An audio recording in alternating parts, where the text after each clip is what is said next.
Hey everybody, welcome to Political Fight Club. This is my last episode of the day.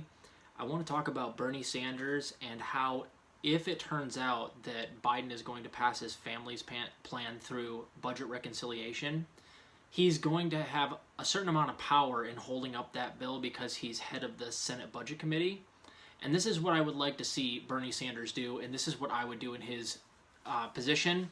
He does have a certain amount of power, and I don't know exactly what he can do as head of the Senate Budget Committee, but he did talk about previously when Biden was running against Trump that if Biden were to win, Bernie reminded the audience when he was on CNN or something like that, I'm going to be head of the Senate Budget Committee and I can hold up things like the military budget if I want to.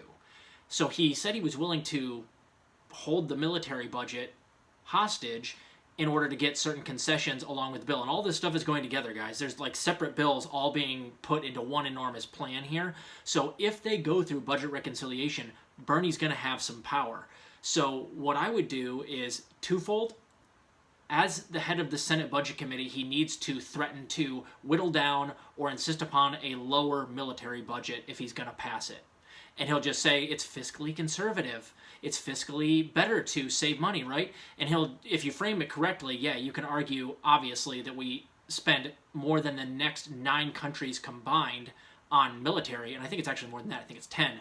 And almost all of those are our allies. And we spend 5 times as much as the next closest country, which is China. They spend like $200 billion or less, and we spend, so 4 times as much. We spend $753 billion is what Biden is proposing. $13 billion higher than Trump, by the way.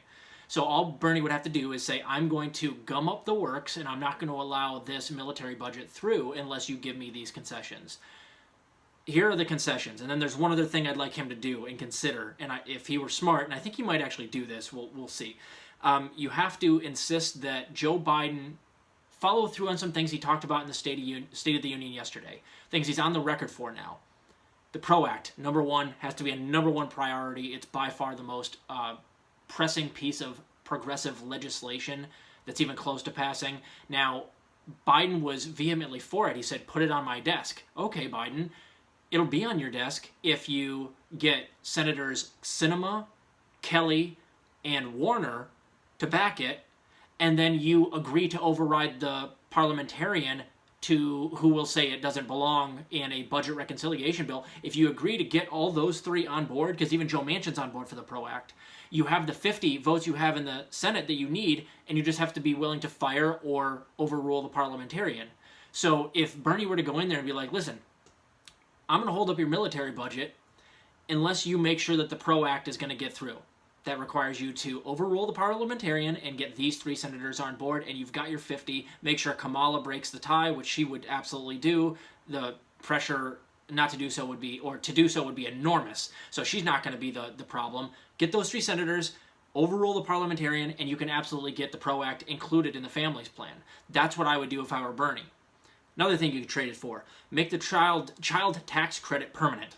You said in your State of the Union address that you cut child poverty in half.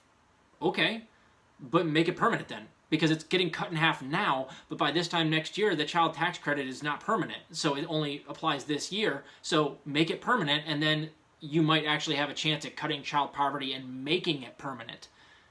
Put your money where your mouth is, Joe. Make the child tax credit permanent, or your military budget's going to get held up.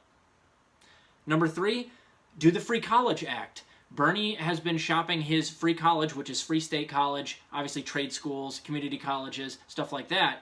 And it's a very good bill, and Biden could absolutely put it in there. And he said in the State of the Union that he was for making free community college and trade schools and stuff like that. So it's like, Bernie, just say you're going to hold up the military budget. It's $13 billion in limbo right there because, like, you could just argue, oh, we have to at least keep it where it was under Trump, $740 billion to $753 billion. You're holding up billions of dollars, Bernie. That's a lot of leverage. It doesn't even cost that much to give you free community college. I think to get all free state public college, it's like $30 billion a year. So, Bernie, insist that the Free College Act is included in the American Family Plan and make him, again, agree that the Parlamentarian isn't going to strip it out. and then these are the last two, and these are non-negotiable because these are so fucking easy. And Biden has made these promises before, at least this next one. You have to make him agree that he's going to expand Medicare minimum 65 to 55. But I would go in at 50. Be like, listen, I'm going to hold it up unless you make sure that you're going to expand Medicare. You say 50, he says 60, you say, 60, you say 55, and maybe you meet in the middle at 55. And then it's a win. It goes down 10 years, and that helps tens of millions of older citizens in this country. Go in there and insist, because it looks like Biden's even backing off on moving it down from 65 to 60. So make sure that's non-negotiable. Medicare expansion down somewhere. It has to go lower than 65. Otherwise, no deal. I'm going to gum up the works forever on your military budget.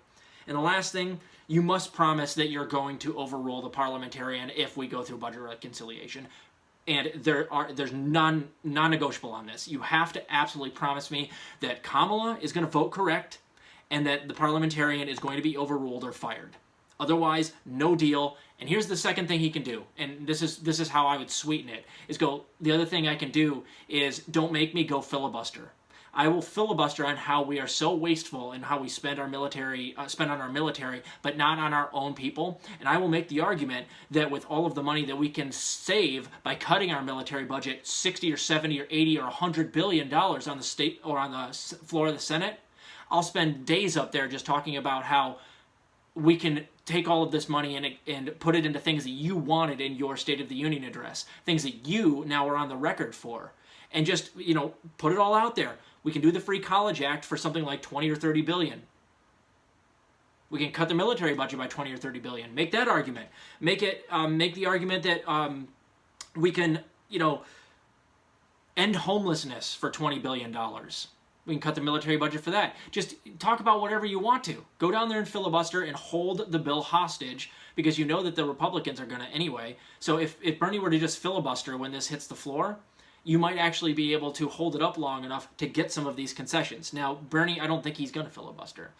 I don't think he's going to give Biden any of this. I don't think he's going to get any concessions whatsoever. But he did say back in the day that it was important that he be head of the Senate Budget Committee because he would do stuff like this. And now I'm just trying to hold Bernie Sanders to account. Show me what leverage you mean, Bernie. You said it was important we nominate Biden and we get him elected so that you can be head of the Senate Budget Committee. I got to see something. Hold that military budget hostage and filibuster if you have to. But I don't think he's going to do that. I think he's Biden's pet. By the way, I made it seem like I voted for Biden in the last episode. I misspoke. I did not vote for Biden. I've been voting Green and Bernie in the primaries for the last two elections. So this is something Bernie could do to actually get some things done. Number one priority has to be the PRO Act and getting Medicare expansion at least down to 55. He can do it. Let's see if he exercises his power. We'll see you guys later.